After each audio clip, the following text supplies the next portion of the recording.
안녕하세요. 저는 한 사람의 경솔한 행동이 스스로에게 어떠한 파국을 일으키는지 생생하게 목격한 대한민국의 한 여성입니다. 여러분, 인생은 부메랑이라는 말 들어보셨나요? 모든 것이 자기가 하기에 달렸고 자기가 한 그대로 되돌아온다는 의미가 담겨져 있죠. 제가 이 말을 아주 생생한 현장으로 목격할 수 있었던 건 모두 다 시모의 덕분이었습니다. 아니, 덕분이라고 해야 할까요? 아니면 때문이라고 해야 하는 걸까요? 어쨌든 결과적으론 시모는 완전한 파국을 맞이하게 되었지만 전 오히려 더 삶이 좋아졌기 때문에 시모 덕분이라고 해야 할 것 같네요. 그럼 그 생생했던 현장을 지금부터 한번 설명해 볼게요. 먼저 전 원래 이쪽 지역 사람이 아니었어요. 원래는 시골에서 살던 완전 깡시골 촌띠기였죠. 어떤 사람은 외롭고 힘이 들면 고향을 생각한다고들 하던데 저는 지금도 고향만 생각하면 끔찍했던 기억밖에 떠오르지 않을 만큼 참으로 힘든 유년 시절을 보냈습니다. 원래 있던 제 친정엄마는 노름과 남자에게 빠져 일생을 허무하게 보낸 사람이었고 아빠는 그런 엄마를 보면서 자식 생각하는 마음에 이혼도 못한 채로 그저 인형처럼 붙어서만 살고 계셨어요.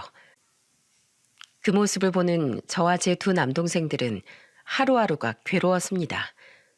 엄마의 노름과 바람에 집은 하루가 멀다 하고 싸우는 소리로 가득했고 돈도 벌지 않은 채 아빠가 벌어오는 돈만 탕진하면서 사는 엄마 때문에 저희 집은 늘 가난했어요. 결국 엄마는 남자에게 미쳐 제가 11살 때 아빠 우리 삼남매를 다 버리고 도망쳤고 그 뒤로도 엄마가 벌려놓은 빚 때문에 가난하게 살 수밖에 없었죠. 그래도 하나 정말 큰 위안이 있다면 엄마가 집을 나가고 난 몇 년 후에 아빠에게는 새로운 인연이 생겼고 그분이 정말 좋으신 분이라 저나 제 남동생들을 사랑으로 키워주셨다는 거였습니다. 물론 그래도 가난에서 벗어날 순 없었지만 처음 느껴보는 엄마의 사랑에 하루하루 감격하며 지냈던 기억이 지금도 강하게 남아있답니다. 몸은 가난했지만 마음만은 풍족하게 살았던 그 고향 땅을 뒤로한 채 전 끔찍하게 싫었던 가난에서 벗어나고자 고등학생이 되자마자 서울로 상경을 했어요. 그러고는 대학도 가지 않은 채 바로 직장을 구해 직장 생활을 하며 지내왔습니다. 제가 서울에서 어느 정도 자리 잡고 동생들도 다 저 따라 서울로 상경해 직장 생활을 한 뒤로 집안이 빠르게 안정을 찾아갔고 덕분에 저희 셋이 돈을 모아 부모님까지 서울로 모시고 올 수 있었습니다. 그렇게 저희는 모두가 다 서울에서 각자 집만 다를 뿐 다 가깝게 지내고 있었어요. 그렇게 친정이 안정이 되고 나니 그제서야 제 생활이 돌아봐지더라고요. 그전까진 연애에도 관심도 없고 오로지 돈만 모으며 살았는데 숨 좀 돌리고 나니 그때서야 결혼 생각이 들던 거 있죠. 그래서 지인을 통해 소개팅을 하기도 했고 그때 남편을 만나게 되면서 결혼을 하게 된 거예요. 남편의 직업도 직장인이었고 저도 평범한 직장인으로 그냥 무난하게 조건이 맞아 결혼도 속전속결로 할 수 있었죠. 처음 인사관 자리에서 만난 시아버지는 그때부터 지금까지도 한결같이 좋은 분이셨습니다. 하지만 시모는 좀 특이했어요. 뭐랄까 저한테 해코지하지 않지만 이상하게 철이 없어 보였다고나 할까요? 처음 인사드리는 자리에 첫 만남 때부터 깡소주를 찾더니 그 자리에서 혼자서만 소주 3병을 드시더라고요. 그때 당시는 거의 50대 후반이셨는데 그 연세에 소주를 그만큼 마시는 게 대단하게 느껴지던 거 있죠. 그러고도 한참을 맥주에 소맥에 혼자서 계속 술을 마시는 술꾼이었어요. 그 가족들은 그게 그냥 일상이었는지 아무렇지 않게 바라보더라고요. 그래서 그냥 이 집안 특유의 환경인가 보다 싶어 저도 대수롭지 않게 넘겼죠. 하지만 이 시모와 그렇게 큰 트러블들이 일어날 줄 누가 알았겠어요. 시모와의 관계는 결혼하고 나서 몇 년 후까지도 아무런 문제가 없었습니다. 그리고 그 몇 년 후부턴 이 집안에 시집 온 걸 후회할 정도로 정말 힘든 관계가 시작되었죠. 당시 시부와 시모는 같이 족발집을 운영하고 있었어요. 두부 말로는 20년 넘게 한 자리에서 운영을 하고 있었기 때문에 그 식당에 대해 자부심이 남다르시더라고요. 근데 제가 먹어봐도 시몬의 족발은 정말 맛있었어요. 그래서 장사도 나름 잘 되고 있었죠. 그렇게 두부는 제가 결혼하고 나서도 족발집 운영을 잘 하고 있었습니다.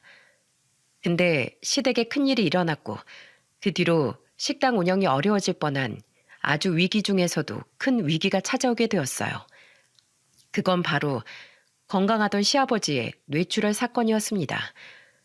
시아버지는 다른 건 다 건강했는데 유일하게 고혈압이 좀 있으셨어요.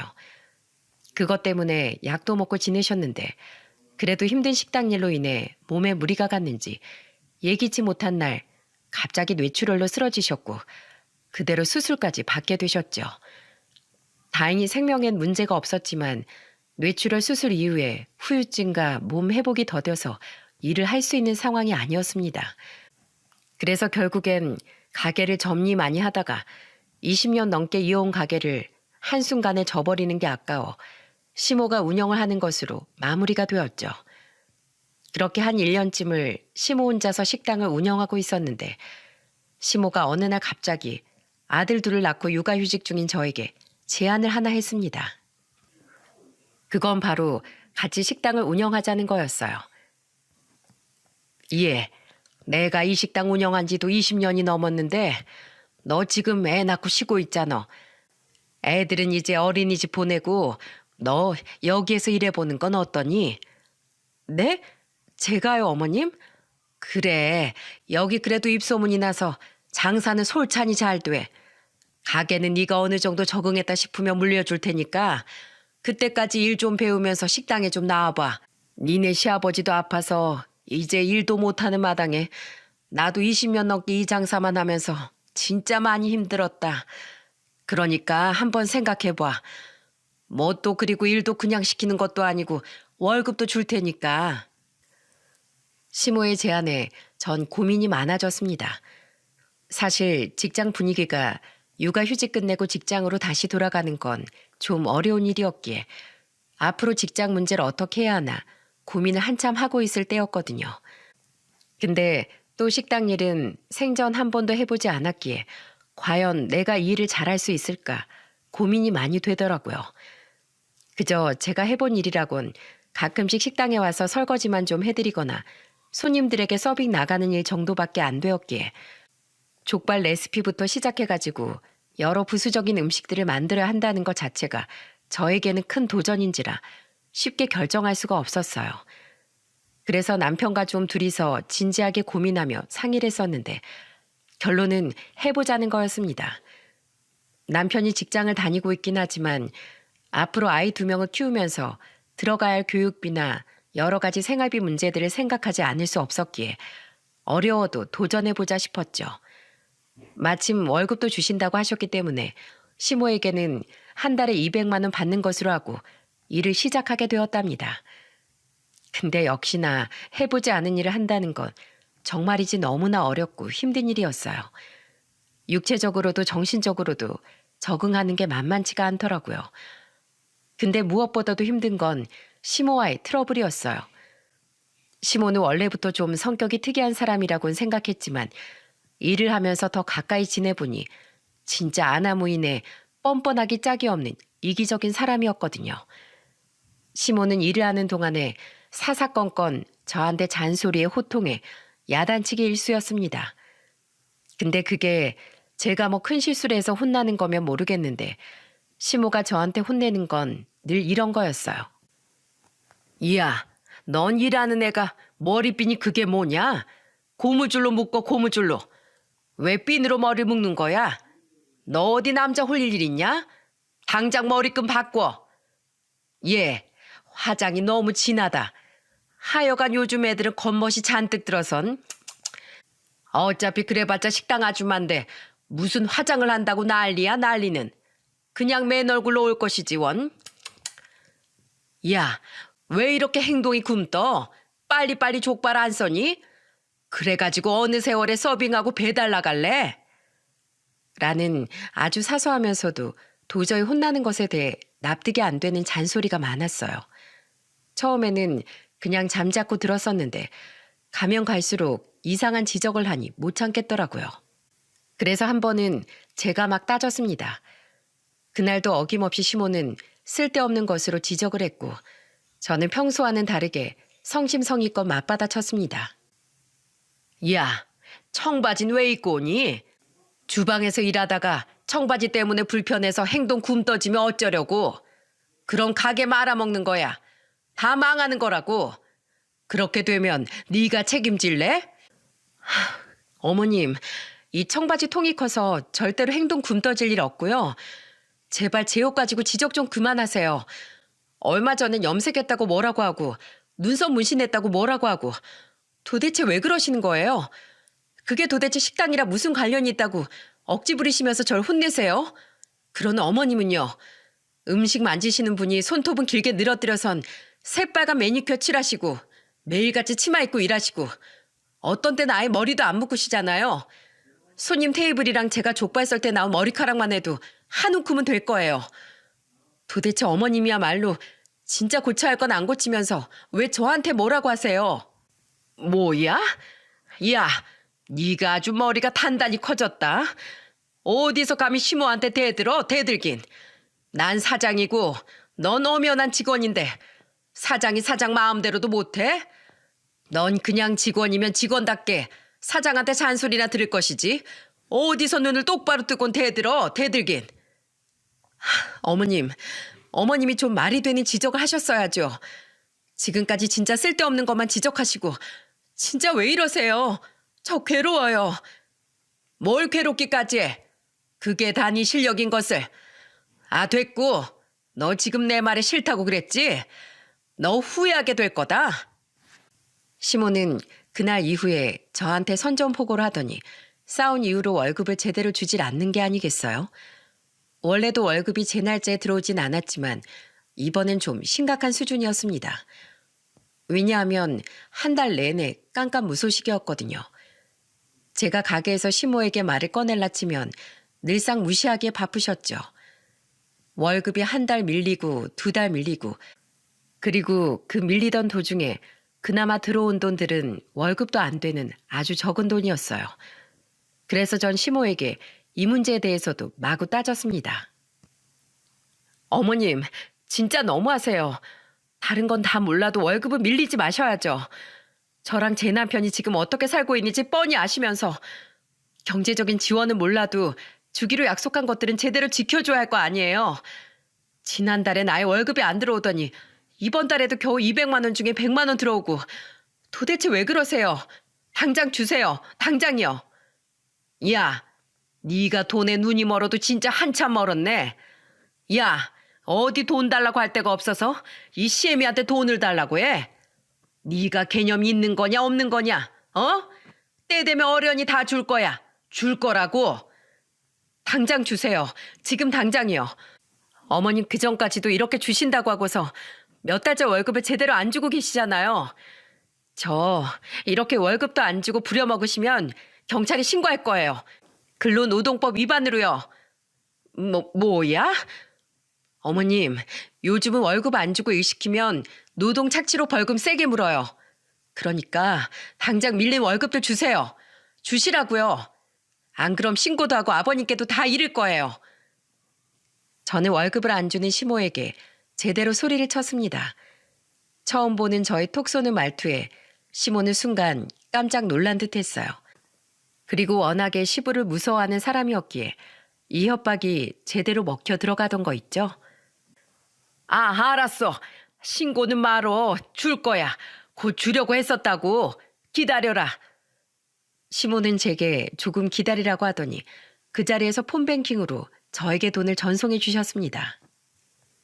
시아버지의 파워가 진짜 크구나 싶어 앞으로도 종종 써먹어야겠다는 생각을 하던 중에 또 하나 난관에 부딪히고 말았습니다. 그건 바로 시모의 유흥이었어요. 시모는 노는 걸 어찌나 좋아하는지 초저녁이 되기도 전에 지인들을 다 불러 모아선 매일 밤을 가게에서 술판을 벌였습니다. 아저씨고 아줌마고 할 것 없이 정말 몇 명씩 무리를 지어 매일 가게를 방문했는데 그때마다 시모는 가게 일도 다 내팽개치고 술만 퍼마시더라고요. 결국 저 혼자서 주방에 홀에 왔다 갔다 하면서 힘든 장사를 할 수밖에 없었습니다. 한 번은 근데 너무 시모가 가게 잃은 뒷전이길래 제가 대놓고 얘기를 한 적이 있었어요. 어머님, 지금 시간에 이렇게 바쁜데 언제까지 저분들하고 술만 드실 거예요? 제발 저 좀 도와주세요. 지금 너무너무 바빠요. 이게? 야, 나도 체력 딸린다고. 너니 늙은 시애미 일을 그렇게 계속 시키고 싶냐? 하여간에 내 자식이 아니라 그런 건지. 정이 안 가니 어떻게 넌? 어머님, 식당 일 안 도와주시면 저도 이대로 나가겠습니다. 어머님도 혼자서 가게 운영하기 힘들다며 저 부르셨으면서 왜 전 혼자서 하는 게 안 힘들 거라고 생각하시는 거예요? 정말 실망이네요. 저 혼자서 이 짓을 다 할 힘이 없어요. 어머님이 같이 하셔야 한다고요. 야, 못하겠음 장사 접어. 접으면 되겠네. 이게 어디 입만 살아가지곤. 내가 맨날 식당에만 처박혀 있는데 저 인간들 불러다가 술도 못 마시냐? 어? 그러세요? 그럼 제가 진짜 여기에 더 있을 이유가 없네요. 이만 전 나가보겠습니다. 혼자서 잘해보세요, 어머님. 저는 적반하장으로 나오는 시모를 뒤로 한 채 그대로 식당에서 나와버렸어요. 진짜 눈물이 날 정도로 너무 심적으로 힘이 들더라고요. 하지만 경력 단절에 다른 식당은 절 받아주지도 않았기에 어쩔 수 없이 다시 시모의 식당으로 들어갈 수밖에 없었습니다. 대신 일을 하면선 시모가 시비를 걸면 시비를 거는 대로 저도 똑같이 대해줬고 마감 시간이 되면 땡하고 정리라고는 얼른 집으로 돌아갔죠. 그때가 시모와 제 감정선이 제일 격했을 때였습니다. 여전히 시모는 술판을 버려가며 놀았고 전 혼자서 전전긍긍하며 일을 하고 있었죠. 아무리 제가 시모를 말려도 그 술판은 나아질 기미가 안 보여서 그냥 포기를 하고 있었어요. 근데 그러다 시모와 저희 트러블이 완전히 빵하고 터져버린 일이 일어났고 그 일로 온전히 피해를 본 건 바로 시모였어요. 당시 누가 봐도 시모가 저한테 일방적으로 시비를 거는 상황들의 연속이었고 저는 그저 절 지키기 위해 시모에게 대든 것밖에 없었기에 솔직히 말하면 제가 잘못한 건 하나도 없던 상황들이었죠. 근데 전 이걸 그 누구한테도 말하지 않고 그냥 혼자서 견디고 있었어요. 왜냐면 어딜 가나 직장엔 또라이들이 하나씩 있고 저는 시모를 그 또라이라고 생각하며 그냥 입으로만 대들 뿐 속으로는 무시하며 지내고 있었거든요.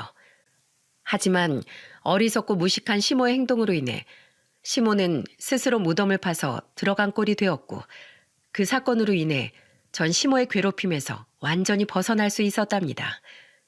그 결정적인 사건이 일어난 날엔 낮부터 너무 바빠 아침부터 저녁 장사를 마치기까지 한 끼를 제대로 못 먹으면서 일을 했던 날이었어요. 아직 진열대에는 족발이 좀 남아있는 상황이긴 했지만 이미 마감 시간이었기에 마무리를 하려던 참이었죠.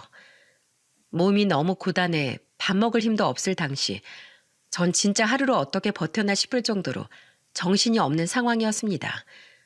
하지만 제 상황과는 상관없이 시모는 그날도 어김없이 지인들과 모여 술판을 벌이느라 장사는 아예 뒷전이었기에 그냥 홀에서 계속 술 마시게 냅두고 전 주방 마감을 하기 전 하루 내내 앉아있을 시간도 없이 바빴기에 마감 전에 숨도 좀 고르고 한참 골아있는 배도 좀 달랠 겸 겨우 주방 구석에 앉아 장사하고 남은 밥에 김과 김치만 얼른 꺼내서 먹고 있던 중이었습니다.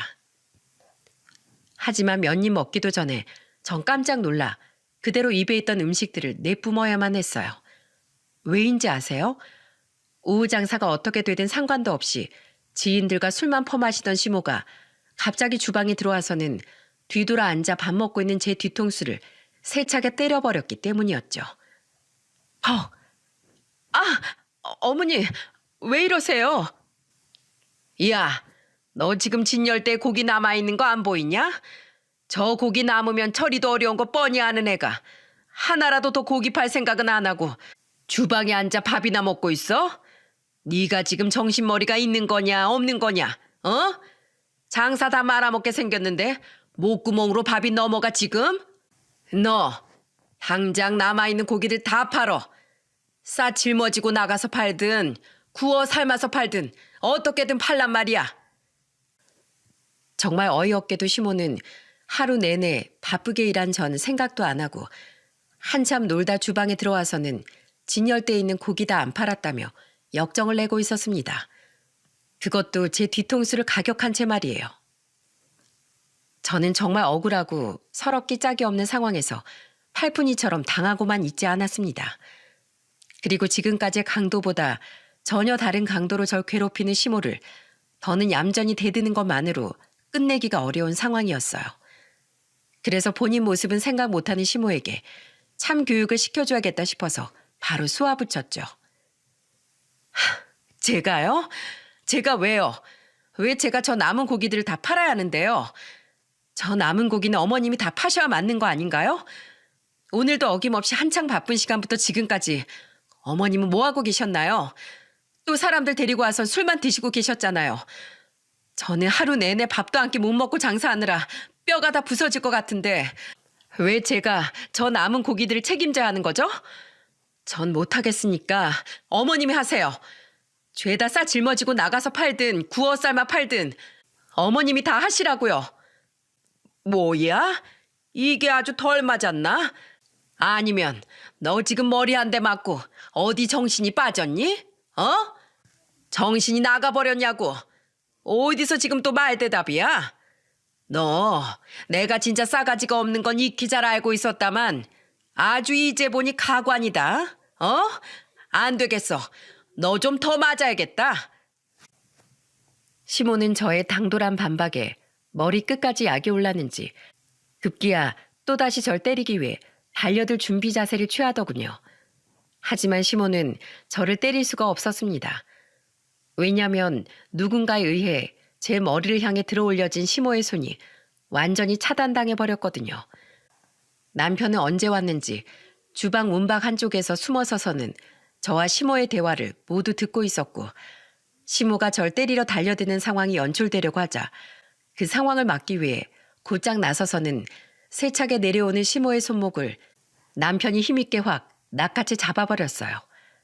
그리고 완전히 화가 나 눈이 돌아버린 남편의 모습을 보면서 시모는 완전히 쫄아 물에 빠진 개마냥 벌벌 떨면서 말을 했죠. 뭐야? 너 언제 왔니? 이거 놔라. 내 손 놔. 아프다고. 엄마, 지금 뭐 하는 짓이에요? 지금 내 와이프 때리려고 한 거예요? 아니, 여태까지 내 와이프 이렇게 때려가면서 일하셨어요? 네? 그런 거냐고요? 당신이 말해봐. 지금까지 이렇게 일했던 거야? 엄마한테 맞아가면서 일했던 거냐고. 토시 하나도 빼지 말고 다 말해. 여태까지 도대체 어떻게 일을 하고 있던 거야? 남편은 거의 정신이 반쯤 나간 채로 화를 냈습니다. 그 얼굴에서 그가 얼마나 분노하고 있는지가 눈에 확실하게 보일 정도였죠. 역시나 시모는 그 눈빛에 잔뜩 쫄아서는 저 대신에 본인이 알아서 대답을 했습니다. 야, 아니야. 아니다, 아들아. 오늘이 처음이야. 얘가 지금 족발이 다 팔리지도 않았는데 밥 먹고 있으니 내가 좀 쓴소리 하느라 그런 거야. 저기 저 족발 남은 것 좀 봐라. 내가 화가 안 나게 생겼니? 네, 저 다 들었어요. 엄마가 저 남은 족발 안 팔고 주방 구석에 앉아 밥 먹고 있는 내 와이프한테 뭐라고 했는지 다 들었다고요.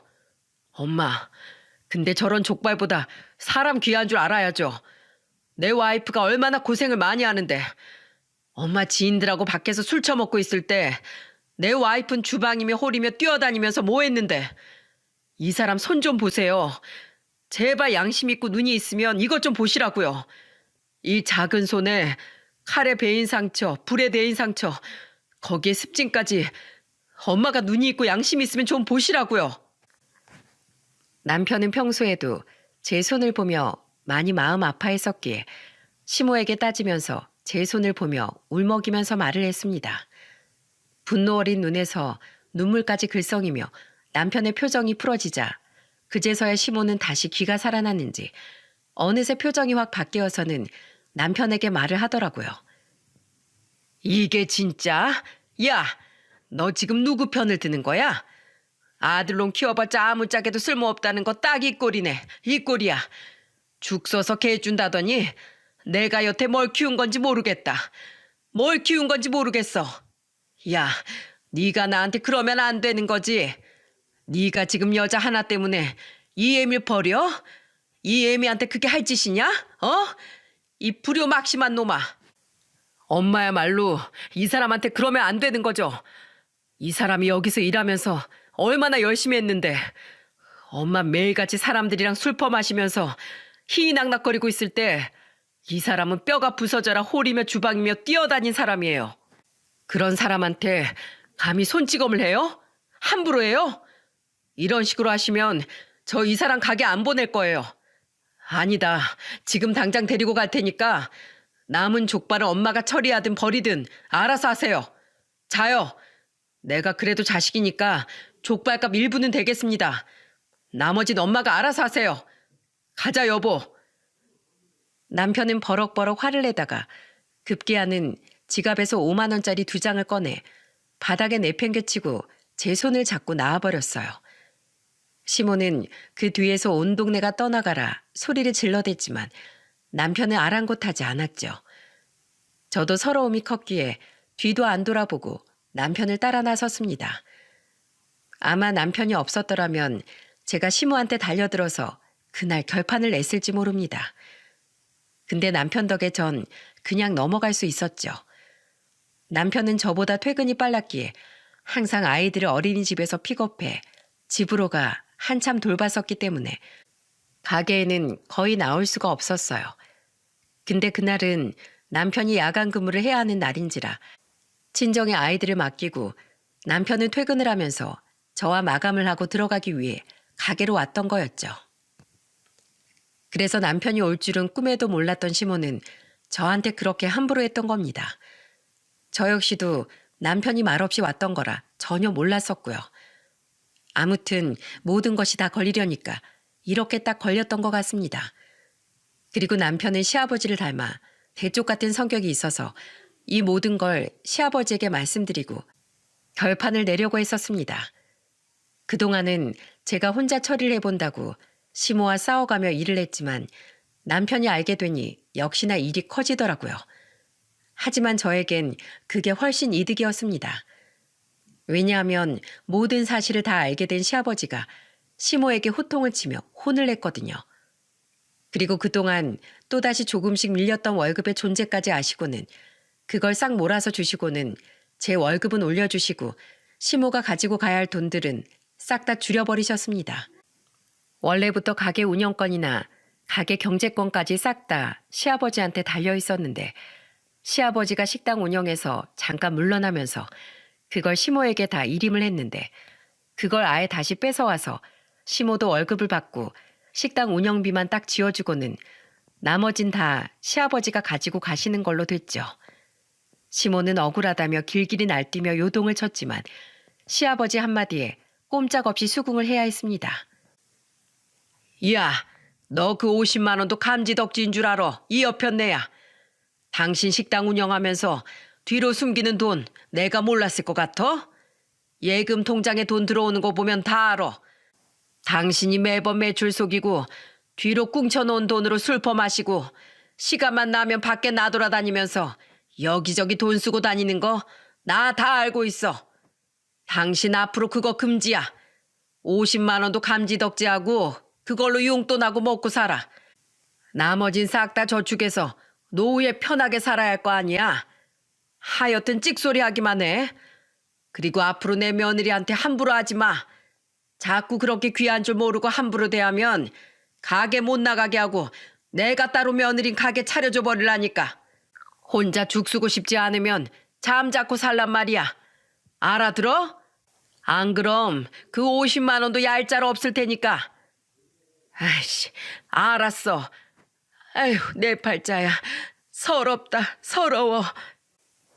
그렇게 시모는 꼼짝없이 시아버지 처사에 따를 수밖에 없었습니다. 울며 겨자 먹기로 알았다고 하면서 조용히 장사만 해야 했죠. 근데 그 성정이 어딜 못 가더라고요. 시모는 저한테 함부로 대하면 시아버지에게 어떻게 혼날 줄 알기 때문에 그 뒤로는 저한테 함부로 하진 않았어요. 대신에 문제는 여전히 사람들 불러다가 술 먹는 건 한동안 안 하다가 다시 시작했다는 거였죠. 워낙에 사람들 만나 떠들기 좋아하고 술 마시기 좋아하는 사람인지라 그 버릇은 못 고치는 듯 했습니다. 시몬은 문제가 심각한 게 본인이 장사 시간에 술자리 즐기느라 주변 손님들한테까지 민폐를 끼친다는 거였습니다. 어찌나 시끄럽게 놀고 어찌나 소란스럽게 하는지 손님들이 시모 테이블을 피해 가게를 나갈 정도였어요. 제가 몇 번이나 또 말려봤지만 통하지 않더군요. 이것만큼은 그 고집이 꺾이지가 않더라고요. 하지만 얼마 못 가 시모의 코가 아주 납작해지면서 절로 고집을 꺾을 수밖에 없는 사건이 터지고야 말았죠. 한참 술판에 또 젖어 사는 시모에게 하루는 난리가 났습니다. 이건 완전히 시댁 전체에다가 가게까지 난리가 나는 사건이었죠. 왜냐하면 언젠가는 터졌을 일이 이때 딱 터져버렸거든요. 당시 시모와 전 가게에서 한참 손님들을 받고 있는 상황이었고 가게는 어느 정도 손님이 차서 바쁘게 움직이고 있었습니다. 그리고 얼마 뒤 저를 포함한 시모와 그곳의 가게 손님들 모두가 다 깜짝 놀라 당황할 수밖에 없었어요.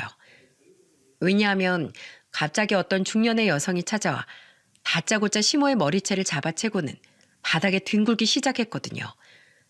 어떤 설명도 없이 가게 문을 열고 들어와 그대로 시모를 발견한 뒤로 저지른 일이었기에 시모는 영문도 모른 채 당할 수밖에 없었습니다.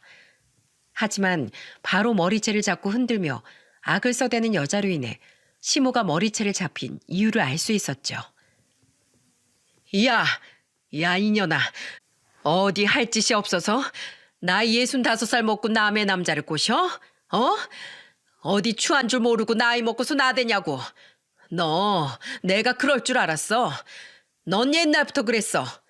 남자만 보면 좋아 죽게 서서 눈 돌아가고 어떻게든 꼬셔보려고 칠렐레 팔렐레 거리면서 끼부리며 다니는 꼬락서니가 아주 꼴보기 싫었는데 감히 그 꼬라지를 내 남편한테 부려? 내가 너 다 확인하고 왔어. 내 남편 카드 쓴 거 보니까 이 가게에서만 한 달에 50만 원을 넘게 썼더라. 거기다가 너네 문자까지 주고받았지? 내가 너네 둘이 문자 주고받는 거 그것까지 내가 다 봤어. 그것도 매번 네가 먼저 문자 보냈더라. 왜 남의 남자한테 문자를 해? 문자를 하길. 왜 가만히 있는 사람을 들쑤시냐 말이야. 순진한 내 남편 꼬셔다가 너 뭐 하려고 그랬어? 뭐 하려고 그랬냐고? 너 카드값만 뜯어낸 거 아니지? 너 다른 돈도 받아낸 거 아니야? 당장 풀어. 당장 다 말하라고 이 여우 같은 년아. 이 꽃뱀아. 야, 오해야 오해. 아니 그게 무슨 소리야. 내가 꽃뱀이라니. 어디서 말을 함부로 해? 네 남편을 꼬시다니 도대체 뭘 보고 그러는 거야? 뭘 보고 그러는 거냐고? 내가 지금 다 말했잖아. 내 남편이랑 너랑 문자한 거, 그리고 내 남편이 여기 와서 카드값만 한 달에 50만 원도 넘게 쓰고 가는 거. 야, 내 남편이 다른 데선 돈도 안 쓰는 인간인데 여기에서만 주구장창 돈을 쓴다고. 그게 왜 그러는진 네가 더 잘할 거 아니야? 이 불효 같은 년아. 왜 내 남편한테 오늘은 가게 놀러 올 거냐고. 가게 언제 오냐고. 오빠 빨리 오라고 왜 문자해? 왜 들이대냐고? 네가 내 남편 꼬드겨서 바람 피운 거 맞잖아. 이래도 아니야? 이래도 아니냐고. 아니야. 절대 아니야. 바람 피운 게 아니고 영업한 거야, 영업. 내가 영업하느라 그런 거라고. 뭐? 영업? 영업 좋아하시네. 영업을 그따위로 해? 어쨌든 넌 오늘 죽었어. 너 오늘 나한테 딱 걸린 거야. 이 둘의 대화를 들어보니 어떤 상황인지 전 정확히 이해가 됐습니다. 평소에 시모는 박씨 아저씨랑 친하게 지냈는데 제가 보기에도 이 둘은 문제가 좀 있었거든요. 물론 시모의 말처럼 이 둘이 바람을 피운 건 아니었지만 이 둘이 만나서 술을 마실 때마다 약간의 스킨십이 있었기 때문에 모르는 사람이 봤을 땐 누가 봐도 바람 피운다고 생각할 수 있었죠. 시모는 평소에 술만 마시면 스킨십이 많아지곤 했는데 그건 여자고 남자고 가리지 않고 누구에게나 그랬습니다. 갑자기 뜬금없이 손을 잡는다거나 옆에 있는 사람을 껴안거나 팔짱을 낀다거나 여러 스킨십들을 했었는데 그게 박씨 아저씨와도 이어지다 보니까 항상 저건 언젠가 문제가 되겠다 싶었죠. 여자끼리 우정 삼아 스킨십을 할 수는 있지만 총각 처녀들도 아니고 결혼해서 각자 가정이 있는 사람들이 하는 우정 표현이라고 봤을 땐 다소 문제가 크게 나타날 수 있는 스킨십이었어요. 하지만 이 둘은 정말로 단순히 친한 사이일 뿐이었습니다. 항상 이 둘이서만 만난 것도 아니었고 그 주변 지인들이 다 같이 모였기에 그 스킨십도 마찬가지로 이 둘이서만 했던 것도 아니었어요. 그 모임에 나오는 모든 남자들에게 시모는 오빠 오빠 거렸고 박씨 아저씨한테도 마찬가지였죠. 그러니 시모는 그 박씨 아저씨한테 문자를 했을 때도 오빠 오빠 거리며 문자를 한 거였을 겁니다. 근데 그걸 본 그 박씨 아저씨 부인이 둘이 바람이 났다며 오해를 단단히 한 거고요. 오해를 단단히 한 이 여자는 정말 화가 머리끝까지 났는지 시모에게 말 한마디 하고 난 이후로 그 공간 안에 있던 모두가 전혀 예상하지 못한 행동을 했습니다. 그리고 정말 그 모습을 본 모든 손님들이 놀라기도 놀랐지만 순간 모두가 웃음을 꾹 참아야 할 만큼 너무나도 웃긴 상황으로 연출이 되었어요. 그 박씨 아저씨 부인은 시모에게 화를 잔뜩 내고는 갑자기 주변을 두리번거리더니 손님들 테이블 위에 올려져 있는 슬라이스된 족발을 시모 얼굴에 패대기를 쳐버렸고 그 주변에 있던 상추에 마늘에 막국수에 심지어는 서비스로 나가는 미역국까지 시모의 얼굴에 들이부어버렸죠. 다행히도 미역국은 미지근하게 나갔기 때문에 화상을 입을 일은 없었지만 저희가 그 심각한 상황에서 웃음을 참을 수밖에 없었던 건 그 미역국에 있던 미역들이 시모 얼굴에 덕지덕지 달라붙어 아주 우스꽝스러운 모습이 되었기 때문이었어요. 그뿐만이 아닙니다.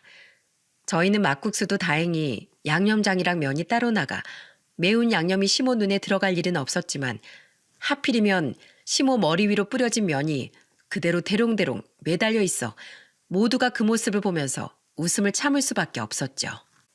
그 순간 시모는 수치심이 심하게 느껴졌는지 얼굴이 새빨개져서는 소리를 고래고래 질렀어요. 야! 내가 바람 아니라고 몇 번을 말해. 아니라고. 바람 피운 거 아니라고. 아니긴 뭐가 아니야. 너 행실 똑바로 해. 앞으로 한 번만 더 내 남편 꼬셔서 이 가게에서 술 팔아봐. 그땐 이걸로 안 끝나. 알겠어? 그땐 내가 이 집 아주 아작내버릴 테니까. 박씨 아저씨 부인은 그렇게 한바탕 소란만 크게 피우고 그대로 집으로 돌아갔습니다. 이제 진짜 문제는 남은 시모였죠. 시모는 그 박씨 아저씨 부인에게 탈탈 털리고는 그대로 주저앉아 대성통곡을 했고 그 모습을 보던 손님들은 하나같이 다 슬금슬금 피해 도망갔습니다. 가게 상황이 손님들에게 돈을 받을 만한 상황이 아니었기에 모든 손님들에게 돈도 받지 못하고 그냥 그대로 돌려보내고 시모는 그대로 수치심에 정신적인 충격이 너무 커 그대로 집으로 들어가 3일간을 몸져 누울 수밖에 없었습니다. 심지어는 마음고생이 심한 몸살까지 가버려서 결국엔 병원에서 입원까지 하는 신세가 되고 말았어요. 병원에 3일 정도 입원해 있던 시모는 다시 가게로 나가 장사를 시작해보려 했지만 여전히 그 충격과 수치심에서 벗어나지 못해 아예 2주간은 가게 장사도 못하고 그냥 내리 쉬어버렸죠. 근데 여기에서 끝이 아니에요. 그 박씨 아저씨 부인은 저희 시부하고도 잘 알고 지내는 사이였는데 그 모든 사실을 또 시부에게까지 말을 했나 보더라고요. 겨우 마음 추스르고 가게 문을 열어보려고 하니 그때 박씨 아저씨 부인이 아직 분이 안 풀렸는지 그걸 죄다 저희 시아버지께 전화를 해서 다 말한 듯 했습니다. 결국 모든 사실을 다 알아버린 시아버지는 그대로 가게에 쫓아가서는 가게에 있는 모든 물건들을 다 깨부수고는 시모에게 아주 대차게 소리를 치며 상황을 마무리 지으셨죠. 이 여편네야, 당신은 돈 벌 자격이 없어. 넌 내 가게에서 일 못해. 당장 접어. 접고 집구석에만 처박혀서 살아. 내가 너 언젠간 이렇게 사고 칠 줄 알았어. 내가 너 옛날부터 그 버릇 고치라고 얼마나 얘기했어. 한참 안 그러나 싶더니 근데 나 없는 셀 틈타 또 허허실실거리면서 웃음을 흘리고 다녀? 넌 자격이 없다. 무조건 넌 그냥 집구석에서만 처박혀서 지내. 여보, 미안해. 아니, 난 진짜로 영업 때문에 그런 거였어. 절대로 바람이 아니었다고. 당신까지 정말 왜 그래? 당신 나 못 믿어? 내가 그래도 바람 피운 적은 한 번도 없었잖아. 그게 바람이 아니면 뭐야? 여기저기 가서 웃음 흘리고 다니고 손잡고 팔짱 끼고 껴안고 그게 바람이 아니면 뭐냐고. 넌 한번 제대로 혼나봐야 돼.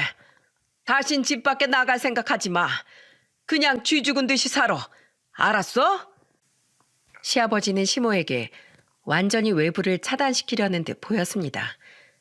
결국 20년 넘게 한자리에서 운영이 됐던 족발집은 그대로 폐업을 해버리고 말았어요. 그리고 그 뒤로 시모는 그대로 집안에만 갇혀서 집안일만 하면서 지내고 있습니다. 대신에 생활비는 어느 정도 벌어야 했기 때문에 그나마 몸이 회복돼서 일상생활이 좀 가능해진 시아버지가 아파트 경비를 하고 계시고 시모는 그대로 집에만 들어앉아서 하루 종일 집안일만 하고 있는 중이랍니다. 누가 보면 시모는 편하게 집에만 있다고 할 수 있겠지만 그건 정말 시모를 모르는 분들이 하시는 소리랍니다. 사람 좋아하고 놀기 좋아하는 시모에겐 집구석에만 있는 게 가장 큰 벌이라 얼마나 괴로워하는지 모릅니다. 지금도 시부에게 제발 집 밖에라도 좀 나가게 해달라고 얼마나 떼를 쓰시는지 모릅니다. 한 번씩 종종 시댁에 찾아가면 시모는 정말 심심해서 죽을 것 같은 사람처럼 집안에 앉아 있어요. 용돈도 거의 없이 딱 생활비만큼만 받기 때문에 허튼 짓을 할 수도 없어 그냥 철장에 갇힌 새라고 보시면 될 것 같아요. 거기다가 시아버지는 원래 이혼까지 할 생각을 하고 계셨지만 다 늙어서 이혼이 무슨 소용이겠냐는 생각이 들어 지금 그냥 살고 계신 거라 거의 두 분은 남남처럼 지내는 것 같더라고요. 시모 입장에서는 자업자득이기에 누구를 원망할 수도 없는 상황인지라 어쩔 수 없이 수긍하며 지내고 계시는 것 같았습니다. 저는 식당이 폐업된 이후로 시아버지가 다른 곳에 가게를 차려주셔서 거기에서 족발집을 운영하며 지내고 있습니다. 원래 시아버지가 처음부터 족발 레시피도 개발을 하고 영업도 거의 맡아서 하셨기에 시아버지에게 레시피도 다시 제대로 전수받아 지금은 제가 사장이 되어 열심히 가게를 운영하고 있는 중이랍니다. 그리고 제가 시모랑 식당이라면서 얼마나 고생을 많이 했는지 알고 계셨기에 가게를 차리면서는 제 돈이 일절 한 푼도 들어가지 않도록 해주셔서 편하게 몸만 들어가 사장 노릇하고 있는 중이에요. 물론 가게도 제 명의로 해주시고 거기에서 버는 돈도 전부 다 제 몫이라며 그저 운영만 잘 해보라고 하신 시아버지기에 전 감사한 마음으로 한 달에 용돈을 꼬박꼬박 넣어드리고 있는 중이죠. 전에보다 장사도 훨씬 더 잘 돼서 지금은 더없이 행복하게 지내고 있어요. 가게 일도 적응이 잘 되어 어엿한 사장이 되다 보니 훨씬 더 영업을 여유롭게 하니 자연스럽게 매출도 올라가게 되는 것 같더라고요. 오히려 남편이 밖에서 벌어오는 돈보다 제가 버는 돈이 더 많다 보니 이제는 남편이 직장을 그만두고 저랑 같이 2호점을 내서 운영을 하면 어떨까 고민하고 있는 중이기도 하답니다. 참 이런 거 보면 사람은 잘 살아야 한다는 걸 알 수 있는 것 같아요. 그리고 항상 어떤 행동을 하든 신중히 해야 한다는 배움도 시모를 통해서 느끼게 되었네요. 시모도 지금 자신이 왜 그렇게까지 했나 후회를 하고 있는 것 같아요. 워낙에 사람 간의 스킨십이라든지 자신의 행동이 상대방이나 타인에게 어떤 영향을 미칠지 전혀 생각을 안 하고 지내시던 분이라 이번에 호되게 혼나면서 스스로도 충격이 좀 크셨던 것 같더라고요. 그래서 평소 시모 성격이라면 시아버지가 내린 처사에 많이 반항하고 어떻게든 집에서 빠져나가려고 했을 텐데 많이 반성을 하고 있기에 잠잠히 계시는 것 같습니다. 실제로도 저한테 했던 행동들도 많이 반성이 되셨는지 한 번은 어머님이 잘 계시나 시댁에 찾아갔는데 이런 말씀을 하시더라고요. 아가, 너도 내가 많이 미울 텐데 이렇게 찾아와 주니 고맙다. 내가 정말 너무 어리석었어. 왜 그렇게 행동을 했는지 내 스스로도 이해가 안 돼. 네가 가게 일을 해주는 것도 정말 고마운 일이었는데 내가 그것도 모르고 너한테 참 모질게도 대했지. 난 이렇게 집안에만 처박혀 있어도 싸. 너네 시애비가 저러는 것도 다 이해가 되고, 그리고 너한텐 정말로 고맙고, 비록 난 가게를 접었어도 네가 또 대를 이어서 가게를 이어서 하니 그것도 얼마나 다행이야. 잘 해봐라. 사실 네가 가게 일하면서 열심히 하는 것도 내가 잘 알고 있었고 일 잘하는 것도 다 알고 있었어. 근데 괜히 늙은인 이제 능력이 딸리고 네가 나보다 더 잘하는 것 같으니 내 못난 마음에 심통을 좀 부렸다. 앞으론 나 때문에 고생할 일도 없을 테니 잘 해봐. 네 시아버진 네가 가게 차려서 하는 거 보면서 많이 뿌듯해하셔. 그러니까 지금처럼만 해. 너 정말 잘하고 있으니까 그동안 미안했다가 이 못난 시엠이 용서해줘.